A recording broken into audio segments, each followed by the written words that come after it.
Hey there guys, DCRS here, and today I'll be doing a deck profile on my Altergeists. I actually got first place at my locals yesterday, and it was pretty good. I went 4-0 there, and I'll explain some budget options with this deck, and my matchups as well as I'm talking to it. So what I played during the locals tournament, again, what I played against, the first one was against Dinos. I 2-0'd him pretty easily because he wasn't really that good at the game, and yeah, Call by the Grave stuff, which I do run, is which helped me won the game. Oh, pretty much won the tournament in a way because it was really strong. And yeah, I didn't see any personal spoofing. I didn't even draw personal spoofing at all during the tournament. And what was another feature as well? I didn't even draw infinite permanence at all. So infinite impermanence at all. So there are some budget options I will explain in this video. But for other reasons, you can choose to run. You can choose to run whatever you want. When I explain to you what you can take out for this specific card, I won't show the side deck because there's no need. It was kind of countermeasured for the matchups or what I was versing. Yesterday, it was mostly casual, and there were some meta decks, but I didn't really verse the Altergeist mirror match, but I did verse some interesting matchups. So my first one was against Dinos. It was a new guy. My second matchup was against DDDs, which I won. I think I 2-0'd him. Or was it? No, I think I went X1? No. Wait, X1 is when you do the thing. Anyway, I lost the first game, and I won but my 2 games after that. So I drew a really bad hand at the beginning, but for the first game. But then after we sided and stuff for game 2 and game 3, I won both those games very easily. As for my third matchup, it was against Sky Striker. And now this was a really interesting game because this was against one of my friends. So we took the first game. I 2-0'd him, basically, by the way. The first game was... It took 30 minutes, I believe, from what we've talked about. It took 30 minutes just to finish game 1. Believe me, it was a very grindy game, and I think I out-resourced him, so that's one thing that's good against Altergeist versus Sky Striker. If you can get around their recycling, like, if you can get around Sky Striker when they recycle, like I think it's their, it's the one with the hoop or something like that. I can't remember. It's a continuous spell that Sky Strikers use, that recycle. If you get that off the field, you can easily, they can run out of resources pretty easily. So yeah, that's the only card that, well, if he didn't have that card, I could have ended game 1 a long time ago, but he kept resourcing his stuff, and yeah, I managed to beat him by out-resourcing. Game 2 was pretty easy for me. I think I locked him out. No, I think I beat him down with a Silkweedus. I think it was just Silkweedus beatdown. Oh no, wait, that was against some friendly match. Basically I had Altergeist and stuff, and I went into Hextia 2 times, and I pretty much had negations for him for game 2. So I won against him game 1 during the long grind, and game 2, I locked him out of his spells. So yeah, he had like 3 cards left in his hand, and I had 2 Hextias and another monster on the field to negate whatever. And also I had a Judgment. I think I Judgment his Ray. Anyway, game 4 was against Thunder Dragons. Now, Thunder Dragons was an interesting matchup because I was lucky enough to Secret Village him game 1. And game 2 was... I think I 2-0'd him as well. I think I 2-0'd Thunder Dragons, yeah. Game 2, I just out-resourced him, pretty much. And I kept bouncing his Thunder Dragon Colossus back to his hand. So yeah, he couldn't do the combos. He didn't draw the combo-based cards, so I kept stopping him with my other cards. And yeah, I pretty much won against him by stopping his plays. So anyway, onto the deck profile, because I've been talking too much. I talked for around 4 minutes. Wow, nearly 5 minutes. Anyway, let's start with the monsters. So, for the monster lineup, I don't run much hand traps, just to let you know. So, I might change this deck later on, but this is the deck I run. So, I run 3 Altergeist Meluseek. This card is what This is pretty much one of your MVP based cards. This card is needed for the deck 100% as a free of, because it allows you to attack directly and also control your opponent's field by sending a card from their deck, from the field to the graveyard when it does damage. So yeah, this card is definitely a free of. All the guys are mostly free ofs except for the last two. But yeah, you mostly have to run it as a free ofs. You can't run as a 2-off or 1-off because some of them are very, very important, and you want to out-resource your opponent's cards pretty easily. Well, not pretty easily. You want to out-resource them as much as possible. I don't know why I said easily. I keep saying easily. Free Altergeist Marionetta. Marionetta is how you set up your plays. So I run free Marionetta into this. So it allows you to get your protocol or your manifestation onto the field ASAP. Also, it allows you to bring back your Altergeist. So it's like a mini Call of Haunted, mini Monster Reborn for Altergeist. So what you do is you target face-up Altergeist card you control. It could be a protocol, it could be another monster. You can choose to make it you can choose to target a Millseek on the field, and then special summon Altergeist from your graveyard. So it's like a mini Monster Reborn. It's really nice. You can also target itself as well. I run free Multi-Faker. Now Multi-Faker you need as free off definitely. As most Altergeist, you need run them as a free ops.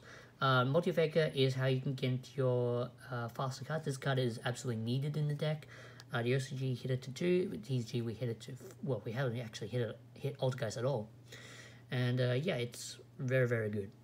Also, I run 2 Silquitas and 1 Conqueri. This is actually a Star Force Conqueri if you don't know. So I want to try and make all my Altergeist max rarity in the way. So you need 2 Silquitas. I drew into Silquitas quite a lot actually in the tournament, and you don't want to draw Silquitas as much because it's a brick in the hand and you have to normal summon it and get on the field really quickly. You have to get on the field ASAP, and you don't want it in your hand. So I run 2 Silquitas just to bounce stuff, and 1 Conqueri just to stop my opponent's attack. Silquitas is good to bounce a Conqueri. So if you have like if you already have a Silquitas on the field and you summon Multi-Faker from your hand, what you do is you summon Multi-Faker from the hand, and you summon Conqueri from your deck if you haven't got in your hand already. So then you use Silquitas to bounce the Conqueri and bounce one of the opponent's cards, and you add Conqueri back to your hand, and you can stop pretty much 2 attacks with this if your opponent hasn't done anything yet. So what you do is, well, as I explained, so your opponent, you resolve Multi-Faker, summon out Conqueri, use Silquitas to bounce on their cards to your hand and bounce Conqueri to your hand. So if they try to attack, actually no, you know what, doesn't matter. This card you can easily use as a double negation of an attack or whatever. Anyway, I've been talking too long, sorry. And also the last one's Ash, free Ash. I don't know why I talked too long for that. Sorry. I'm not a professional YouTuber, apparently. So, I also, for the spells, I run 2 Pot of Desires. I've noticed a trend that everyone's running Pot of Desires now for Altergeist, and I tried running it, and it actually worked out pretty well, because you mostly banish a lot of your 1-offs from the free ofs, 1 of each card from the free ofs, because you run a lot of free ofs. I keep saying free ofs. But yeah, you run a lot of free off cards, so the chance of you banishing a lot of your free ofs is pretty rare. And yeah, Pot of Desires is definitely needed in the deck if you don't have it. Also run 2, let me just adjust the thing, 2 Secret Village of the Spellcasters. This card is absolutely needed for Altergeist at the moment. I don't run as a free off because I don't want to draw it. Well, I do want to draw it, but I don't want to draw it as much because chances of drawing 2 of them is really bad. Chance of drawing is really bad in a way. So you mostly want to get it off with either Metaverse, or you want to have it, or you want to either hard draw it from your first turn hand. So having multiples, like running free of this card is probably not a good idea in my opinion. But you can run as a free off for this card. But yeah, it's pretty budget. But if you don't have this card, which you can get from this legendary decks, I think, for the common version. This card you can replace it for like other trap-based cards. You don't have to run this, but it's really important so you can lock out your opponent's spells. And you have no idea how many times I actually won because of this, because it locked my opponent out. of their spells because they didn't have a spellcaster.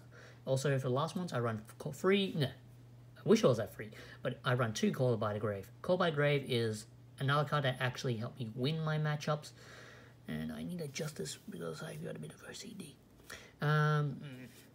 So I run 2 Call by the Grave because Call by the Grave is very, very good in this meta because it allows you to banish certain stuff and also makes the mirror match a lot more easier, I guess, because, well, it works in the mirror match, it works against Goki, and does it work against Goki? I'm not too sure, but it's good against Thunder Dragon if you know what to target.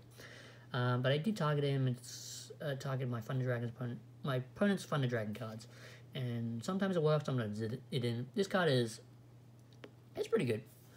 That's all I'm going to say. Sorry I mumbled way too long, but yeah, I had to explain my opinions for it. As for the other Altergeist trap cards, now we're on to the traps. So we're running 2 Protocol and 2 Manifestation. And for the other Altergeist based cards, we're running 3 Personal Spoofing. 2 Altergeist Protocol, I tried running it free. I don't mind drawing it as much, but the chances of using the third one is pretty rare, and it's good to have a third one, but it doesn't come up that often. It's mostly wasted space in a way. So it worked out pretty well for me as a 2 of. 3 of, I don't really miss it as much. The third copy of it, you can actually get away with 2 of it. So yeah, probably run as a 2 of. As for the Manifestation, some people are seen run 3 of this card. In my personal opinion, I think a 2 of this card is the perfect number. So 2 of this, 2 of this, and 3 of this. So 2 of this is probably the perfect number. As a 3 of or as a 1 of, I've seen people run top with like 1 of.